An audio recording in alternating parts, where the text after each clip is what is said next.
नमस्कार, मी तुषार म्हात्रे अर्णव सोलर एनर्जीमधनं बोलते. आपण बघत आहात का ऑन ग्रिड सिस्टम लावलेले आहे 5 kVची. आपले 7 पॅनल 440 4 पॅनल बसलेले आहेत.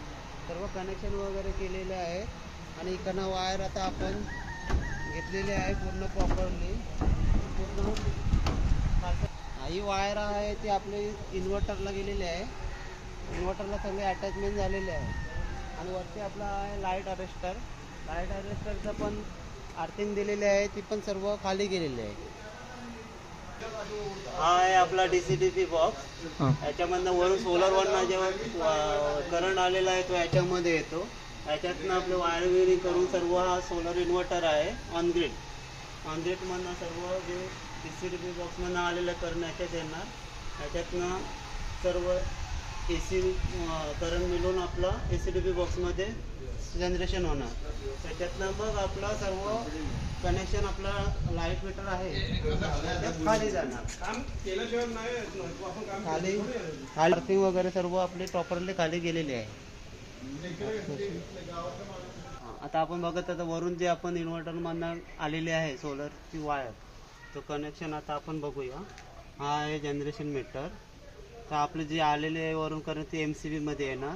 MCBमधनं आपले आले जनरेशन मीटरमधनं वायर आली परत MCBमध्ये. MCBमधनं परत वायर आली आपली नेट मीटरमध्ये. आणि ही वायर आहे ग्रिडची, MECBची सप्लाय असते त्याच्यामध्ये. आणि इकडनं परत ग्रिडमधनं याच्यातनं वायर येणार ते आपली घरामध्ये लोड जातो. म्हणजे सर्व आपलं सोलर सिस्टीमची येणार करंट आपला याच्यामध्ये जाणार आणि याच्यातनं आपला इम्पोर्ट एक्सपोर्ट सर्व सिस्टीम होणार. आता आपण बघत आहात जनरेशन मीटर नेट मीटरमध्ये आपले आता किती इम्पोर्ट दिलेत आणि किती एक्सपोर्ट दिलेत. आता ही सिस्टम आपण लावलेली आहे 18 तारखेला.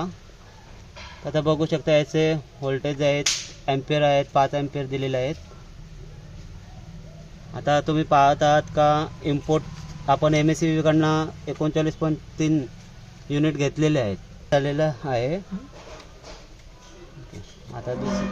आता आप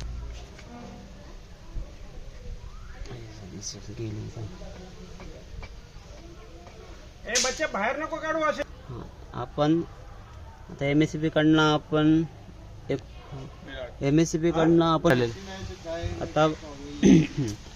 आता आपले बघा नेट मीटरमध्ये सोलरवरनं आपले युनिट आपण त्यांना दिलेले आहेत.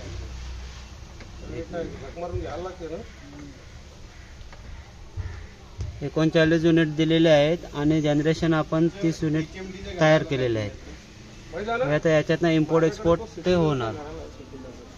ठीक आहे,